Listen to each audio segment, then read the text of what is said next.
Within Shattered Legacies, there are multiple abilities that somebody can be born with. The first is physical abilities, these being things such as superhuman strength or agility. Next up, you have magical abilities, which I think we're all fairly well aware of what magic is within Shattered Legacies.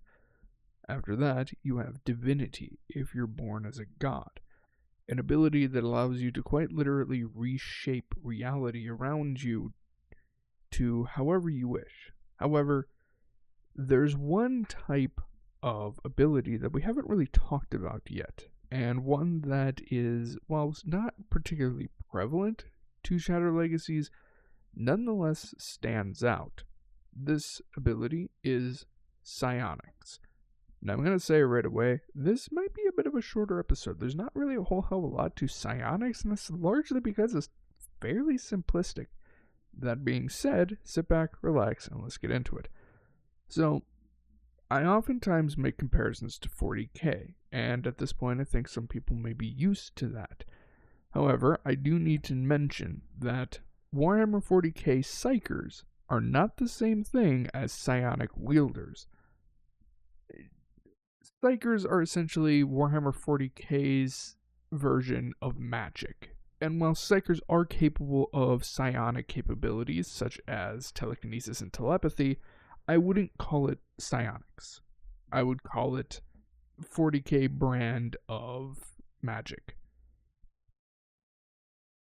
When it comes to Psykers in 40k, I know we're getting a bit off topic, but when it comes to Psykers in 40k, it's a power that is directly drawn upon from the warp and allows people to do crazy things. But psionics isn't the same thing. Psionics is purely the power of the mind and doesn't require an alternate hellscape to draw energy from. Now, that being said, psionic wielders are exceptionally rare, even by Shattered Legacy standards, even by something like Siritan Empire population standards, as by far the Siritan Empire is the most numerous species.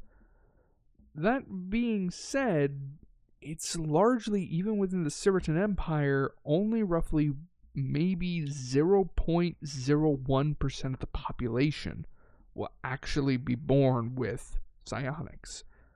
Now, I don't know the exact math on that because we've lowballed the shit out of the Siritan Empire, saying that it's a couple of decillions, so you can do the math on that, but suffice to say they're rare. It is one of the duties of the Siritan Inquisition, which I'm not actually sure that we've done a deep dive on. There's a fair amount of information. I know we covered it in one of the episodes, but regardless. It is one of the many jobs of the Siritan Inquisition to find, apprehend, and collect individuals with psychic phenomena, i.e., psychic wielders. And after that, they essentially, you can kind of think of Warhammer 40k's black ships, how when they find psychers, they throw them on there, only it's way better than the black ships. Holy shit. But basically they go to a facility, at which point they are identified and categorized based on how powerful of a psionic wielder they are. And just like in 40k with psychers, psionic wielders are scaled off of the Roman alphabet from Alpha to Omega. No, I'm not talking about Alpha Legion. Alright, enough of the 40k. So basically, an Omega class psionic wielder is basically somebody who has almost no psionic capability whatsoever. You know, they're not capable of manifesting psionic potential or psionic abilities, but they have the potential. You know, if they receive the right training, they might be able to cast the weakest of psionic abilities. I guess cast really isn't the right word for this, but regardless. All the way up to alpha level, and these are oftentimes individuals who have such potent psionic abilities that instantaneously, with the click of their fingers, they could probably mind control a vast amount of the Siritan Empire's territory. Like, they are insanely powerful. But of course, when you have individuals that are this powerful, which of that 0.01% of the population that actually has the potential for psionic phenomena, it's even less of that. So let's round that 0.01 up to 1%. We have 100% of the psychers that are available. Or not psychers, psionic wielders that are available to us. It's roughly only like, again, 0.0001% of those psionic wielders that will be anywhere coming close to alpha level. That very small margin is oftentimes people who are maybe hitting halfway on the Roman alphabet. Like, they're powerful, but I wouldn't say they're powerful. That being said, there are psionic wielders that do possess incredible power. Everything from as small things as telekinesis and telepathy to more intermediate psionic capabilities such as mind control and mind scorching and even memory replacement, all the way up to the absolute pinnacle for a psionic ability known as neuroquake. But we're getting ahead of ourselves. What is psionics and how does it manifest? Well, the Saracen Empire are honestly one of the best people to ask this kind of thing, and they're not entirely certain. There's only one faction who understands psionics even better than the Saracens, and oddly enough, that's the Florians. Nobody's really sure why the Florians know so much about psionics. They can't use psionics because, again, they're biomechanical beings that are essentially just AIs. But they understand psionic phenomena on a level that even the Saracen Empire can struggle to understand sometimes. And it's utterly bizarre that they even cared at all, because a lot of the stuff that psionic phenomena can manifest is things that they can do purely through technology. Telekinesis, they can already do that. Telepathy, they're essentially all linked on it like an internet sort of thing, so they can just easily pull up a chat room and just like, hey, how you doing? Oh yeah, I'm doing pretty good. Anyway, something like mind control. They have technology that can do that. Wiping an individual's mind. They definitely have weapons that can do that. They have the capability to produce technology that is equivalent to psionics. So it's really weird that they care so much about psionics, or at least they did. They don't so much anymore because they've pretty much mastered everything there is to know about it. But one thing that is fairly well believed when it comes to Florians and Saracens is that psionics doesn't appear to be natural. With how rare it is for people to actually manifest with psionic phenomena, which, by the way, aside from the Florians, every single race can use it. It's not like magic where the Barramon and Bastilians aren't capable of using magic as well as the Florians, but Florians can't use anything really.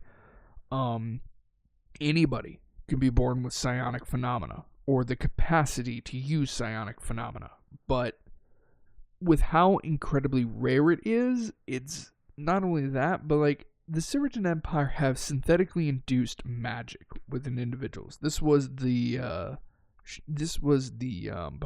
is it called? The Natural Disasters Program, where they took normal people who had an aptitude for magic and basically gave them some science mystery, whatever the fuck they do, and just basically gave them a tune-up to the point where they're now considered to be natural disasters. They can't go beyond that, but still, you have somebody who's a natural disaster. That's pretty damn good, and they can make a literal legion of them. Even with the Florians' help, the Saracens have yet to be able to synthetically induce psionic phenomena within an individual and turn them into a psionic wielder. And as a result, many people believe that psionics in of itself is anomalous. It is capable of doing things that defy all rhyme or reason. It defies science, it defies magic, it defies divinity. It is something that just solely using the power of your mind, you're capable of doing pretty much anything. Now, what I'm about to say, granted, it was probably like 15, 20 years ago. It was really long time ago, but I had heard of a study back then. and I don't know if it's still true, but they had said that human beings at that specific point in time were only using about 10% of our total mental capacity. And that really got me thinking, and it's probably one of the things that inspired psionics in general, because I'm not the first person to use or make psionics. But, it really does kind of make you think, if we're using roughly, let's say, 10, 12% of our total mental capacity, what could we do at 25, at 40, at 50, at 75? What could we do if we could harness the full capability of our mind?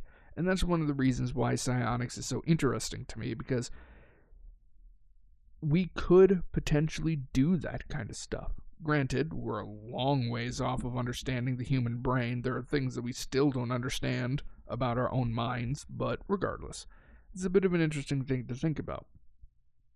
And within Shattered Legacies, it's not so much individuals that are capable of using more of their mental capacity than others. It's more of they're just all of a sudden capable of doing things that don't make sense. Like, there have been, seriously, the Certain Empire has studied psionics so insanely much. Like, they had gotten their hands on a fairly powerful psionic wielder, and they put him in basically a CAT scan, and they said, start manifesting psionic phenomena. Don't do anything dangerous, but we want to scan your brain and see what the hell is going on. Maybe it's something that we can induce within people. And so he started doing it, and there was no, spike in brain activity. The brain stayed completely fine. They did a full CAT scan over his entire body.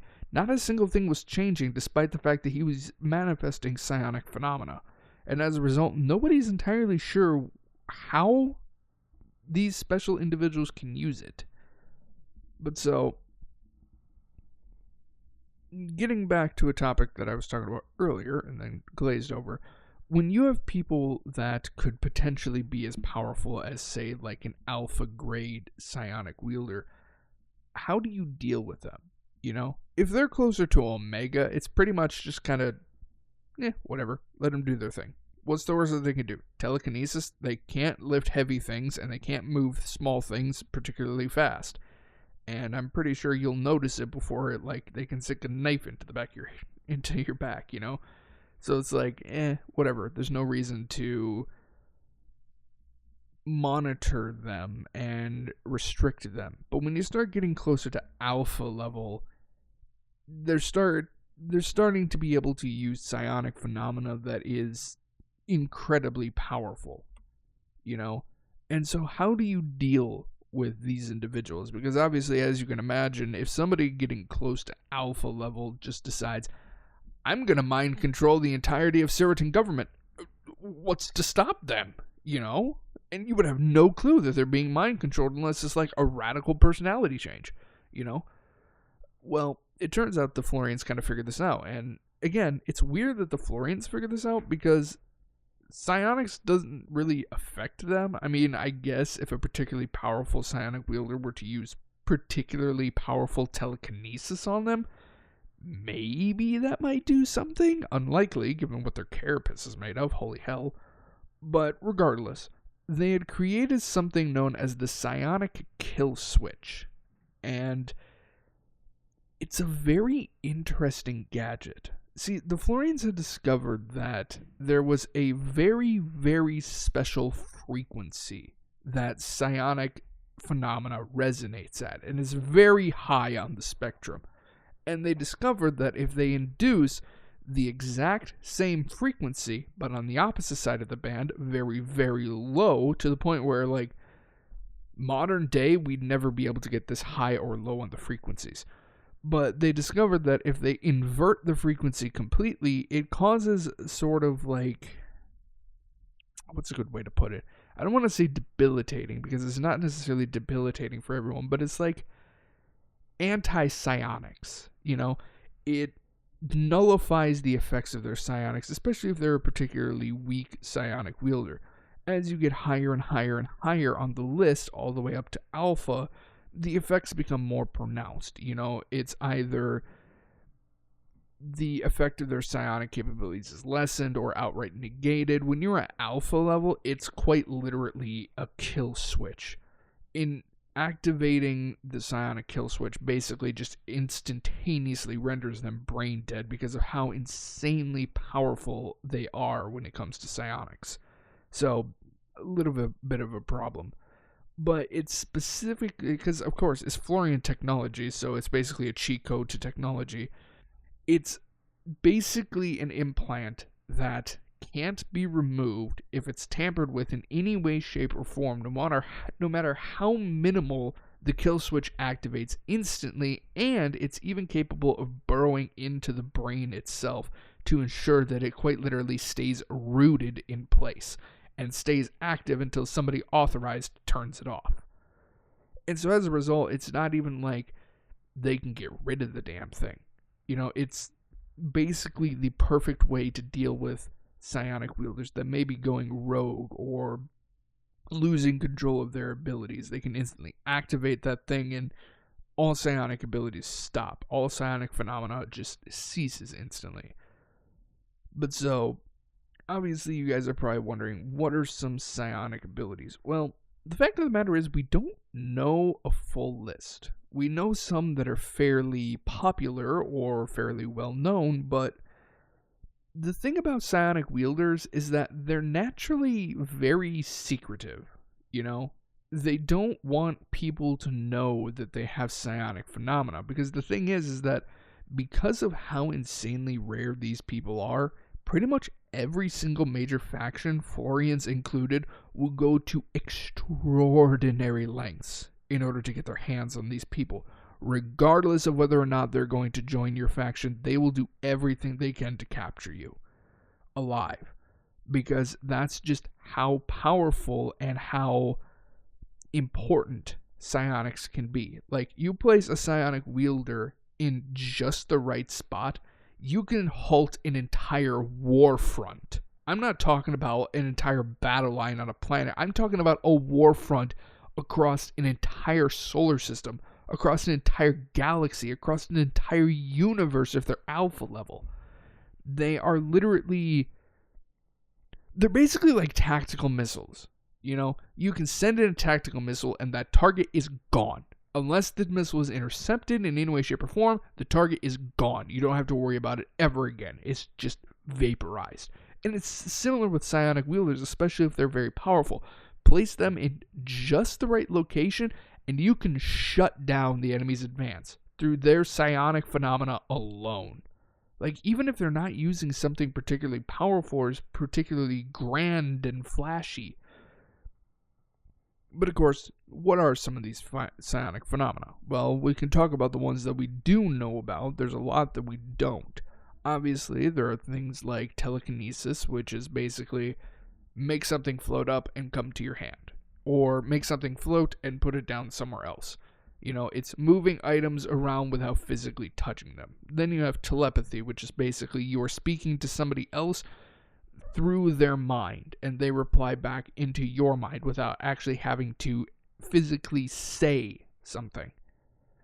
After that, you have more advanced magics, such as mind control. That one's fairly self-explanatory. Mind scorching, which is quite literally just scorching the mind of an individual, rendering them essentially completely brain dead on the spot. You're even capable of erasing or replacing people's memories. When you start getting higher and higher, these abilities begin to amplify. You're even capable of utilizing your psionic phenomena in a more physical sense and creating quite literal barriers around you. And again, this list is very short because psionic wielders, they're very secretive. They don't use their abilities, they don't use their psionic phenomena unless they have to. And as a result, there are some that are rumored to exist, but there's no hardcore evidence. And then there are others that they don't want you to know exist, but we have a lot of information about them. Perhaps one of the most famous ones is Neuroquake. And it's one of the only psionic phenomena that is outright banned in every single major faction. Even the Baramon was like, hold up, we need to stop being pissed at each other for just a second and say, fuck that shit, get it out. Okay, now we can fight with one another. So basically, neuroquake is a bit interesting.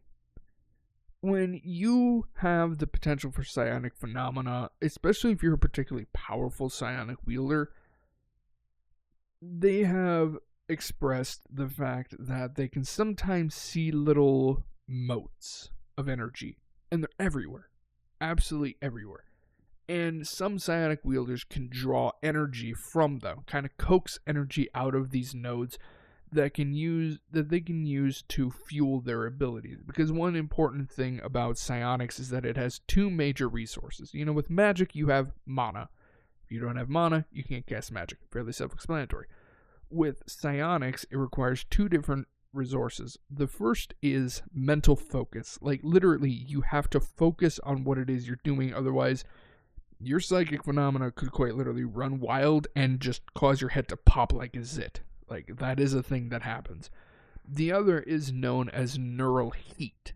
Basically, utilizing psionic abilities quite literally generates heat and stress within the mind, because you are pushing your mind to its absolute limits in order to create these psionic phenomena. So the more that you use them, the more heat, the more physical heat your brain is experiencing, as well as the more strain and stress your brain is experiencing. And if you get too much neural heat, it can cause quite literally your brain to induce a comatose state, to shut down whatever stupid thing you are doing, all the way up to quite literally turning your brain into a puddle of goo inside of your skull. Again, that sort of thing has happened before. And so it's this careful balance between making sure that they are focused enough on what is going on and making sure that they're not quite literally cooking their brain like it's a microwave. But so, some psionic wielders have discovered that they can draw energy from these motes, and it's basically a workaround for neural heat, because they're actively drawing this energy from an outside source directly into their mind, transferring it into psionic phenomena, and then utilizing it. And for whatever reason, this is, like I said, is a complete workaround for neural heat. They don't generate mental heat or mental strain and stress. There's still a tiny amount of heat and stress that is produced, but it's significantly less compared to when you're just using it based off of just what you are, rather than absorbing it from these motes. Well, somebody a long time ago discovered that these motes apparently are like kaleidoscopes. And if you know what you're doing, which I'm going to be honest, most psionic wielders don't know what they're doing. That's why psionics is so heavily monitored. You can take one of these motes and basically start unfolding it, making the mote bigger and bigger and bigger. And what happens is that it causes a massive burst of psionic energy. Now, usually this is used tactically, and you can create, like, essentially a psionic explosion off in the distance, which, as you can imagine, fairly useful. Only, when it comes to neuroquake, they don't stop unfolding it. And what they do is they take all the psionic energy that is bursting out of this node as they're unfolding it, and they're concentrating it as hard as they can still within the mote. And then eventually, once they have unfolded it enough, they absorb all of that all of that psychic energy into their mind and unleash it in a catastrophic wave in every single direction. And the effects are gnarly. Not only does it cause the caster to essentially enter a comatose state, if not dogs barking, if not instantly kill the caster, the psychic wielder, but the effects on the environment around them is so much worse. It's essentially like a nuclear bomb on steroids. So, we're going to divvy this up into 3 different zones: the dead zone, the outer ring, and the safe zone. The dead zone is exactly what it sounds like. Dog is barking a lot. Hang on one sec. Alrighty, and we're back. I believe the dog is done barking. Anyway, getting back on topic. The dead zone of neuroquake is exactly as it sounds. Oftentimes, it causes near instantaneous mental death for anybody who's within it, and this can easily be depending on the magnitude of the neuroquake because neuroquake is dependent on these nodes that exist. The psionic wielder can't control its output. You know, it's not necessarily this psionic wielder is this powerful, therefore if they use a neuroquake, it is going to have this big of a radius. No, it's completely random because, like I said, it's purely dependent on the node and just how much energy is within said node. And as a result, it can be incredibly small or it can be catastrophically massive. But we'll give it just a general ballpark for this, just for simplicity's sake. Or I guess we could do the worst one. Yeah, let's do that. Let's do the worst neuroquake in history. Now, again, like I just said, this is the worst one, so it's extreme. The dead zone is anywhere from 5 meters away from the user or the psionic the psionic wielder who is using neuroquake, from 5 meters all the way out to 50 kilometers. If you don't know metric system, you can look it up. From there, we start getting into what the hell did I call it? It's been a few minutes since I said it. We had dead zone, and we have I guess we'll just call it the danger zone. The danger zone is significantly better, but not by much. You won't suffer instantaneous mental death. Rather, those who don't really have particularly potent psionic capacity will oftentimes be driven into a berserking rage, where basically they'll just turn into they'll basically just go full primitive, and they'll attack anything and everything that they see within their immediate vision, and they will not stop until they die. If you're a particularly powerful psyker, you'll still most likely die instantly. And the interesting thing about this is that when you suffer mental death as a result of neuroquake, it's not like your body just crumples over because your brain or your mind is just gone. It's when Siritan researchers managed to get into a neuroquake blast zone, for lack of a better term, they took some of these brain dead individuals and started doing tests on them to kind of see what the hell happened. And the most shocking thing is that when they looked into the irises of the individual, they quite literally saw static, like you would see on an old TV. Not only that, but there was literally no response. The body was almost completely rigid, almost like Rick and Mortis had set in. But they were obviously still very much alive. Their bodies were still warm, they were still breathing, blood was still pumping, but there was no brain activity whatsoever.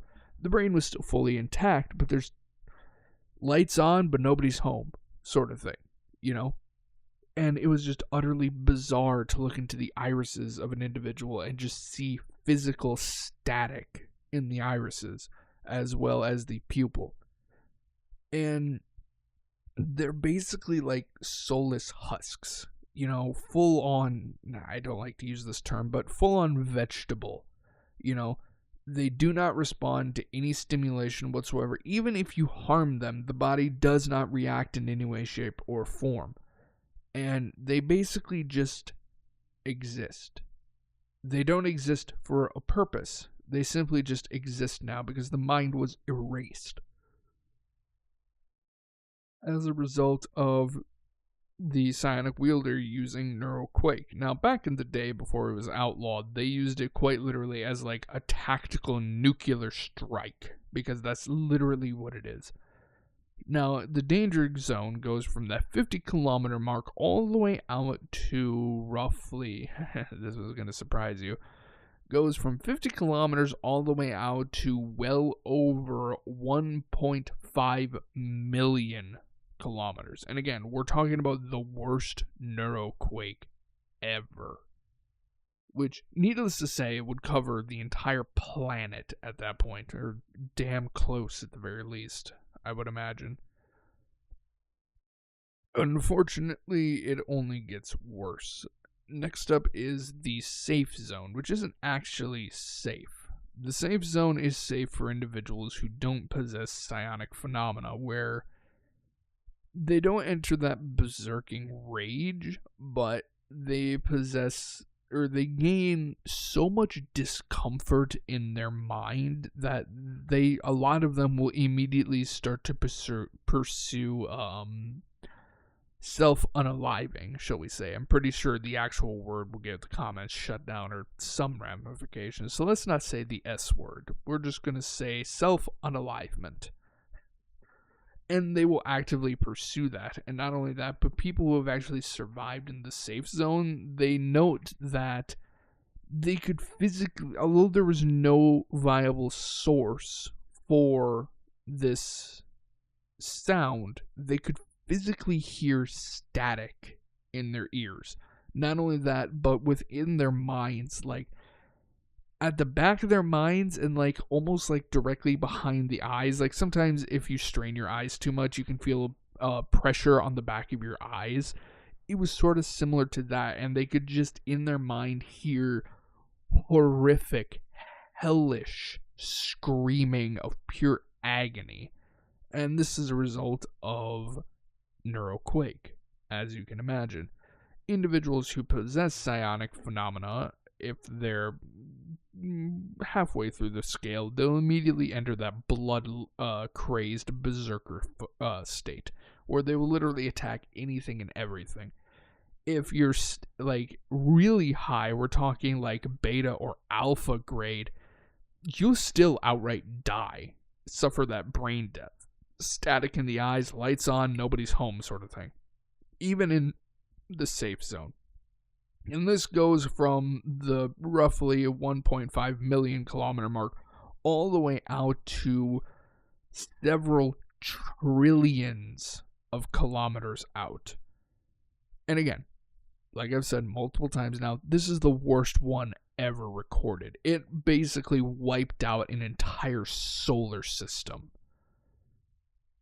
Now, after that multiple trillion kilometer mark is the true safe zone. You know, if you don't have psionic phenomena, you'll feel basically like a super sharp headache, but not much else. You'll still hear the hellish screaming in your mind, but it's like incredibly quiet. Like you can hear it, quote unquote, you can hear it, but it's not like, oh my god, my head's gonna explode from the sound alone type of thing. That's more of in the safe zone. Individuals who have moderate psychic phenomena largely are okay. Again, it's just like with the standard safe zone, not the true safe zone, as we'll call it. They possess that pressure in their mind, the screaming, agony, and attempting to enact self-unalivement. Incredibly powerful psionic wielders such as alpha and beta level, interestingly enough, they don't enter a berserking state. It's basically what moderate psionic wielders feel, only spiked on so much steroids. Like, it's enough to, in exceptionally rare cases, cause their heads to, again, pop like a zit. Just, their head just explodes as a result of the amount of psionic pressure that is on their mind.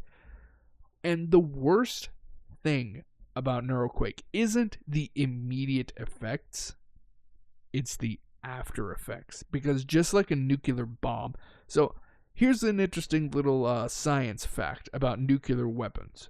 Yes, they're horrible. They should not exist, but regardless, here's an interesting fact. There are, I think, 3 different ways to detonate a nuclear warhead. I know of 2 of them for a fact, and there might actually only be 2. There is airburst and there is impact. Airburst is when the nuclear weapon explodes in the air. And this, whilst still releasing radiation as a result of the what a nuclear bomb is, it's significantly better because you don't get fallout. What fallout actually is, not talking about the game series, what fallout is it's a result of a nuclear weapon impacting the ground and then exploding when it impacts. Because what it does is it's a literal explosion. It sends debris and dirt and concrete and metal and whatever the hell was in the area and just flings it in every single direction, oftentimes directly into the atmosphere, directly into clouds and stuff like that, and it kind of hangs out in the in the lower atmosphere, or whatever that region of the atmosphere is called. And fallout is quite literally when those particles start falling out of the sky and back down to the ground. That is what fallout is. And a lot of times, fallout is highly radioactive, and that's where the problem of fallout actually is. And that's why, as far as I'm aware, I could be wrong on this, but I don't think any nuclear weapon has ever actually impacted the ground. They've all been airburst. That is not the same as a nuclear test, keep in mind. Because I think the only two nuclear warheads that were ever used was Fat Man and Little Boy, used on Hiroshima and Nagasaki in Japan. As far as I'm aware, those are the only two nuclear warheads ever dropped during war. Now, to be fair, there have been nuclear tests. And so, I know we're getting way off topic, but I love this. Where was it? I think it was in Arizona. The U.S. wanted to prove a point that nuclear weapons aren't nearly as horrible as people think they are, even though they're pretty fucking horrible. They literally detonated a nuclear warhead way up in the air, directly above 5 dudes in, I think it was Arizona, and there was, like, nothing wrong with them. Like, I don't even think they got a radiation dose. And it's like, as long as that nuclear warhead doesn't hit the ground, it's perfectly safe. Well, quote-unquote safe. You still have the shockwave and all that stuff, but you don't suffer fallout, and that's the important thing. Now, why am I bringing any of this up? Well, it's specifically that fallout part, because when neural quake happens, it obviously doesn't have an impact or an airburst. It simply just is neural quake, and it causes a residual psionic fallout, I guess? It's basically psionic energy that laces the entire blast radius all the way up from ground zero all the way out to the true safe zone. And basically anybody that goes in there starts getting debilitating effects related to psionic phenomena. You know, their mind starts to hurt. They suffer symptoms of vertigo. If they go too far in, it can quite literally cause that blood-crazed berserking state, and if you go really far in, it can cause that same mental death, where there's static in the eyes. And there's not really a way to clean it. I mean, psionic wielders do supposedly possess psionic phenomena that can slowly clean out this psionic fallout, but it's not only an incredibly long process to do, but it's, unless they're actively doing it, it doesn't fade away, you know? Like, with nuclear fallout, it eventually fades away. Nuclear material has a half-life, which is basically X amount of time will pass, and then half, or roughly half, of the material will degrade, and half-life goes on and on and on until the nuclear material is gone. It's decayed completely, and it's, at that point, theoretically safe. Psionic energy from a neural quake doesn't do this. It doesn't have a half-life. It doesn't fade eventually. It just stays there for all of time. And as a result, areas that have had neural quakes, if they still technically exist, it's basically just set up a cordon, set up a quarantine zone, and make sure nobody goes in there. because there's not anything we can do. We need incredibly powerful psionic wielders who know the psionic phenomena to get rid of this stuff. And even if it's the smallest one ever recorded, which the true safe zone was at like 500 kilometers, even the smallest one in history would still take centuries, multiple centuries to clean. Non-stop, these individuals using whatever psionic phenomena they're using to slowly dissolve, I guess this is a horrible way of putting it, but basically slowly get rid of all this latent psychic energy. Because you basically took one of these nodes and just caused that node to explode. You know, you didn't unfurl it a little bit and it made like an air cannon of psychic energy where it just went poof. No, you literally like took this tiny, minuscule, almost atom-sized node of psionic energy and just went big red button, boom, nuclear. So, who are some important individuals who can use psionic powers, and what are some organizations that are well known that utilize it? We're actually reaching the end here. There's not a lot of noteworthy individuals because, again, psionics is insanely rare. Now, when I say noteworthy individuals, I mean particularly powerful psionic wielders. Because an important thing to know is that, again, leaning into the fact that psionics may be anomalous, psionics and magic are mutually exclusive. You can't have magic and psionics. Like, the Sirian Empire have tried. They took somebody who already had psionic phenomena and attempted to put them through the natural disaster program, and they just outright could not learn magic. Not because they weren't trying, but just literally they cannot learn magic. It's either you have psionics or you have magic, and the other one is just outright not allowed.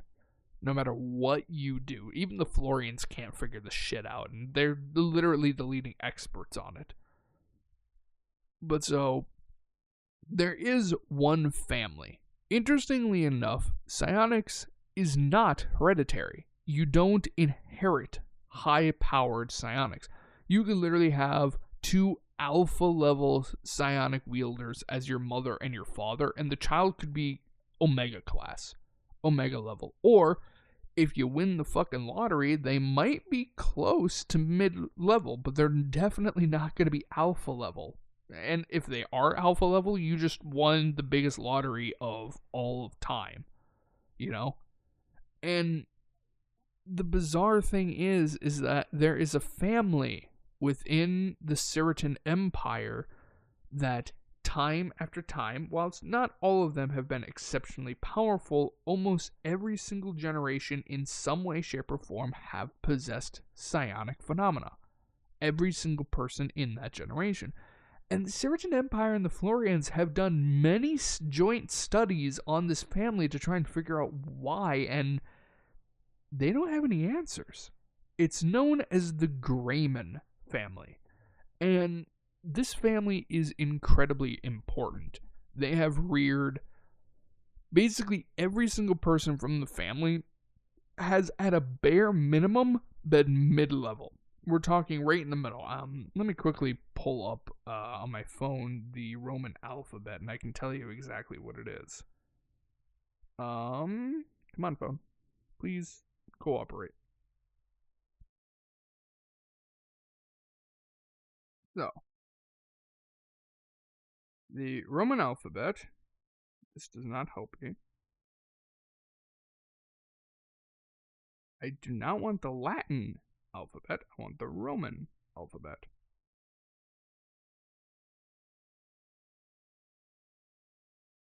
No, it keeps on giving me Latin.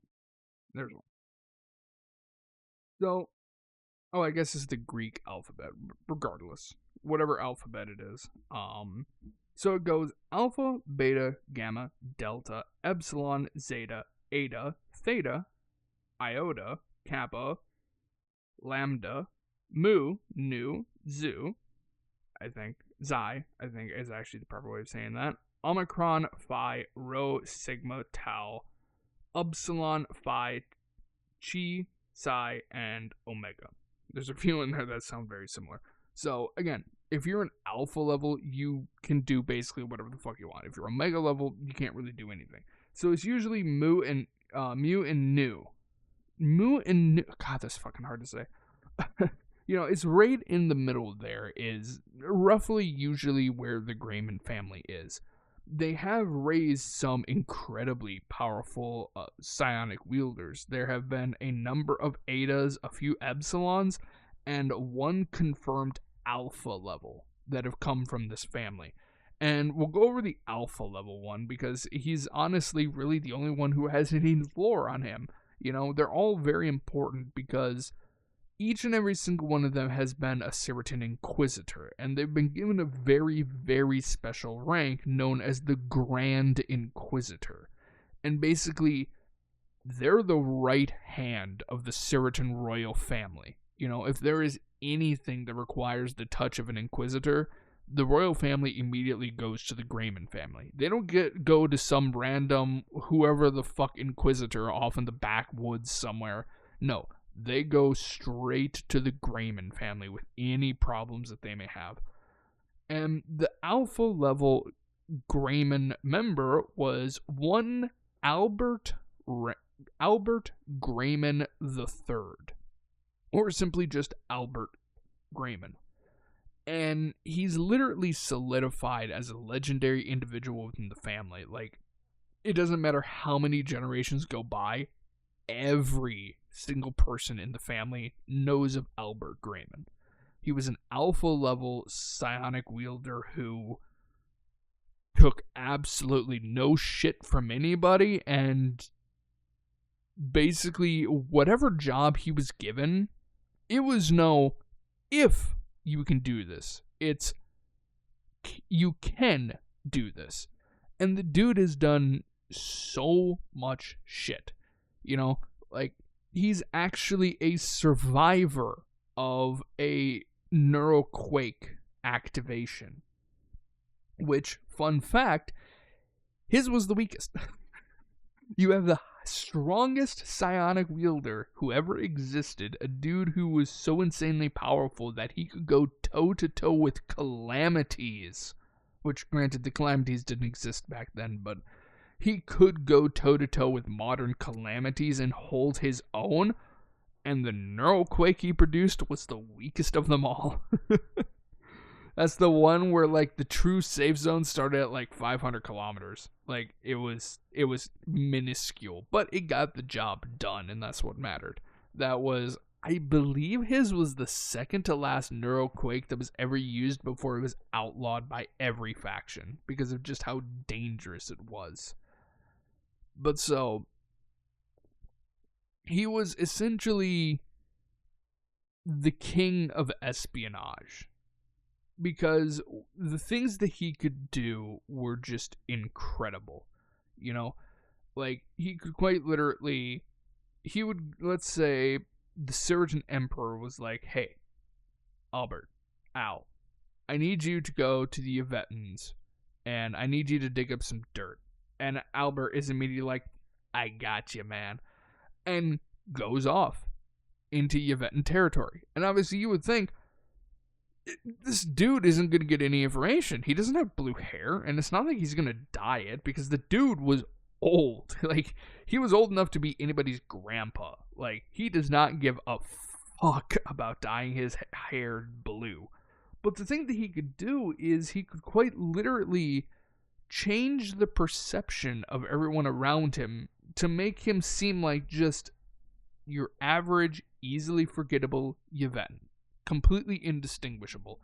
And he had psionic abilities that were close enough to magic that Yvetans would see it and just go yeah, fair enough, checks out, okay, be on your way, go away, plebeian. Because you're not a particularly powerful mage. But he would just go in there, collect the information that he needed. Let's say it's one of the Yvetan sages, or whatever I don't remember what I named them. It's been a while. But, let's say that is one of the really important guys within the event in society, and it's like, I need you to get this little bit of information from this guy. And I know it's going to be hard for you, but I really, really, really need it. And Albert is like, okay, yeah, I got this. And he'll just like go in there, again, completely forgettable. Nobody's really going to pay any attention to him whatsoever. And he'll just get within like 4 rooms away, and he'll just send like a little psychic needle and just right into the dude's mind, and just like kind of root around in there enough to where, he's getting what he needs, but not enough to where the person that he is scanning the mind of will kind of notice. And he'll just be like, ah, there it is. And just whoop, and nobody is any the wiser. Like, the dude is literally having his mind rummaged around and isn't even aware that it's happening. The dude was that precise and perfect in what he did. And like, if there was a situation where it was like, hey, Al, I need you to go to this war zone, and I need you to make sure that there are no witnesses. Shit went south. Keep our guys safe, but make sure there were no witnesses. This enemy faction saw something they should not have.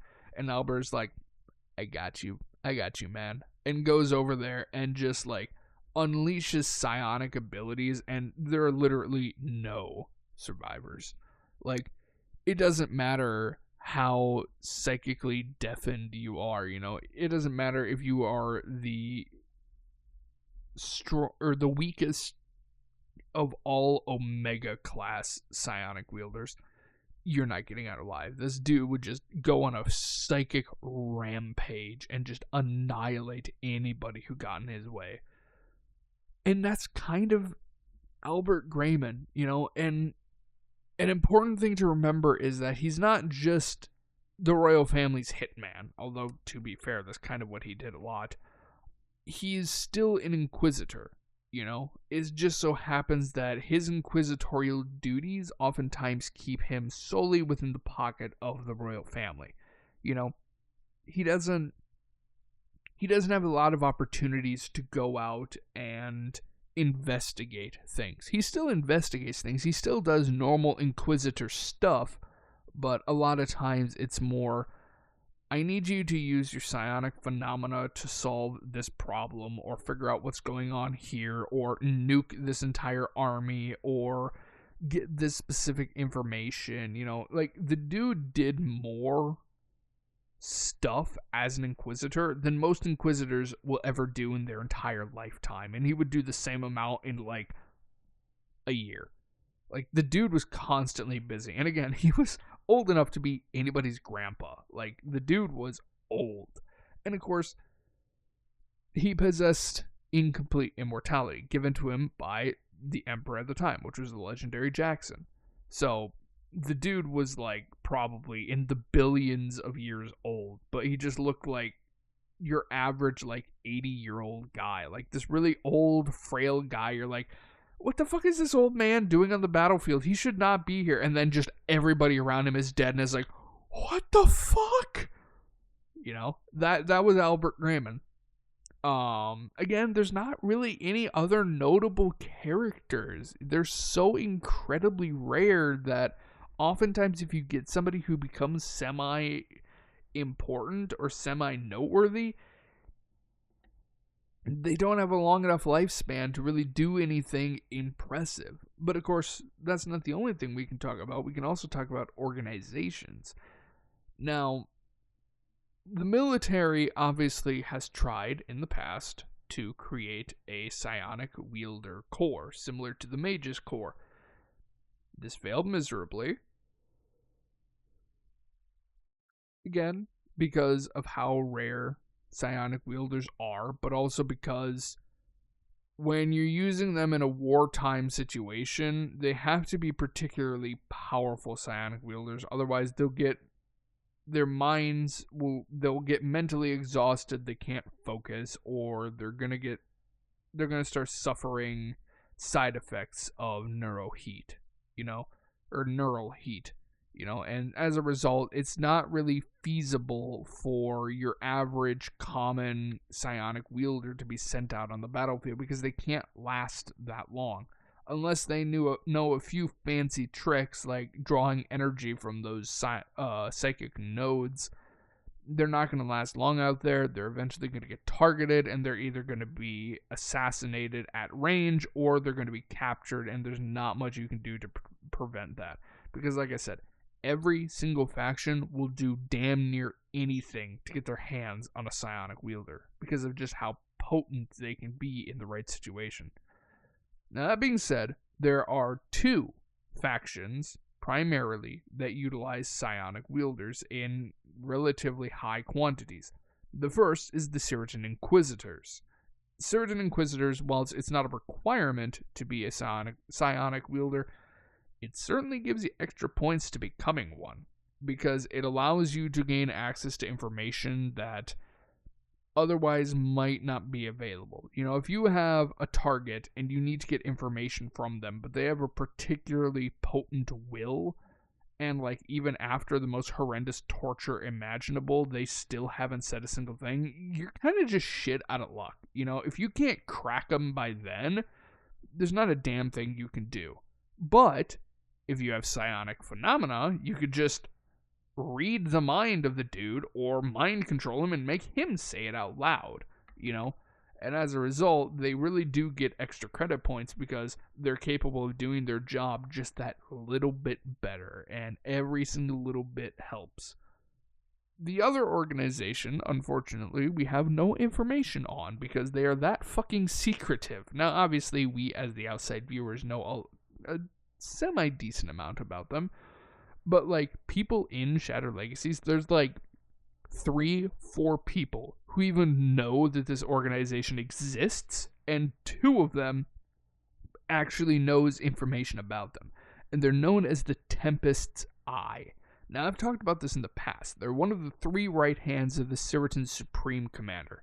These, actually, technically they're the left hand, because the 3 right hands is the Black Banshees, the Red Wraith Black Ops, and the Calamities. So they're technically the left hand, They're the secretive left hand that they have behind their back, and you don't really notice it until it's far too late. The Tempest's Eye is a group of exceptionally powerful psionic wielders. We're talking, these individuals are oftentimes delta or gamma level, maybe even to alpha level psionic wielders. These are some big boys with heavy psionic capabilities. And, of course, again, they're given incomplete immortality because these people are so fucking valuable, you don't want them to just die of old age. But so the Tempest's Eye is largely only ever mobilized when the military encounters a situation that guns and magic can't fix it. When it's a situation that requires a psionic touch, they call in the Tempest's Eye. But oftentimes when they're calling in the Tempest's Eye, it's literally, okay, there is this specific problem that the Tempest's Eye can fix. We're going to pull out, and it's on this singular planet, we're going to pull out all Siritan assets within an entire subsector of that planet, which, keep in mind, is a modest handful of solar systems. We're going to completely pull all assets out, and then we'll send in the Tempest's Eye. That's how secretive they are. That's how important it is for the Supreme Commander to keep these guys secret. Because the 2 people that actually know what the hell the Tempest's Eye is the Siritan royal family, technically the Emperor, and the Siritan Supreme Commander. And that's it. Nobody else has any clue what they do, what they're capable of, and there's 4 people in total, not including the royal family, that even knows the name Tempest's Eye and knows that they exist, period. That's how important it is to keep these guys secretive, because they are so incredibly powerful that if any enemy faction even caught the smallest of whiffs of the fact that these guys exist, it would literally be fucking Armageddon to try and get these guys. And I'm not talking normal Armageddon. I'm talking Warhammer 40k fucking Gazgul is on Armageddon. Armageddon. All hell is breaking loose. You know what? No, fuck Armageddon. This is Cadia levels of shit's gonna happen. The fall of fucking Cadia. You know? Any faction that even knows that the Tempest Eye exists and they're going to this specific planet, there is not a single fucking thing that is going to stop them. They will literally pull every single military asset from every single warfront and throw it solely at this planet to get even just one of these guys. Because, like I said, they are the highest level of psionic wielders. Every single one of them is at the very minimum Upsilon. Epsilon. Upsilon is closer to Omega. Each and every single one of them is at a bare minimum Epsilon. And again, it goes Epsilon, Delta, Gamma, Beta, Alpha. You know, these guys are so incredibly powerful, they will stop at nothing to acquire these guys. And that's why it's so important that secrecy is maintained. Now, what did the Tempest Eye actually do? Well, if there's any situation that requires psionic abilities, the Tempest Eye is sent in. And these are guys that, again, they've been alive for so fucking long, because incomplete immortality is awesome. They basically know every single psychic phenomena you can possibly imagine. So it's like, okay, we have this specific problem, and they just go, I got you. I can handle that with, like, both my eyes closed, my hands tied behind my back, and my feet tied together, bro. I can handle this. And it's just like, boom, it's fixed. Because these guys are just so insane. Unfortunately for you guys, because I'm sure you guys are enjoying listening to this, that is the end of this episode. There's not really much else to talk about. We covered the basics of psionics. We talked about the one individual who truly has made a name for himself, Albert Grayman, as well as the Grayman family in general, how powerful they are in general, as well as the two factions that utilize psionic wielders. So I hope you guys enjoyed, and I hope you guys are looking forward to the next Shattered Legacies deep dive, which next time, I promise it will actually be the human race. I was supposed to do it today, but I was at work, and the entire time I was just standing there working, and I was like, I couldn't get psionics out of my head. I really couldn't. I couldn't think of anything else. Like, typically when I'm making an episode, I make a notepad, or I write down on the note app on my phone, you know, this is the topic, and this is kind of the sequence of events. Now, I don't always stick to the sequence of events, you know. I'm going to talk about this topic, then this topic, then this topic. Sometimes I kind of mix them up, because scatterbrained fool, it's in the channel description. But, you know, generally I have a list of how it is supposed to be structured, and, like, I literally, I couldn't think of anything else. I had psionics on the mind, and that was it. Like, I couldn't think of anything about humanity. And so I was just like, last minute, I was like, you know what? Fine. We're going to do psionics, because that's all I can think about. But so I hope you guys enjoyed. I hope you guys are looking forward to tomorrow's modded survival, as well as Friday's modded survival, followed up by Saturday's RimWorld live stream at noon Central Standard Time, and then Sunday's Sunday Night Live stream at noon Central Standard Time, where I pick a random game and we game it out. Now, if you aren't on the Discord, I did send out a Discord message to the entire server stating that I'm going to be postponing the 7 Days to Die series. I'm not canceling it, you know, but I'm going to postpone it because there's a lot going on right now, and when I say a lot, it's a lot of, I'm running 4 different series, and I'm constantly forgetting where I am, and it's becoming a bit of a headache, so I'm going to try and limit the amount of series that we're doing. You know, RimWorld is obviously live, it's on, it's in the moment, so that one's fairly easy, but like Modded Survival and Shattered Legacies Deep Dive, I need to focus on those, especially the deep dives, because that usually takes me like the entire week of thinking it through and, you know, making sure that there is at the very minimum 45 minutes worth of information that I can give you guys about it. But so yeah, hope you guys enjoyed, and I hope you guys are looking forward to our schedule. Until then, guys, see ya.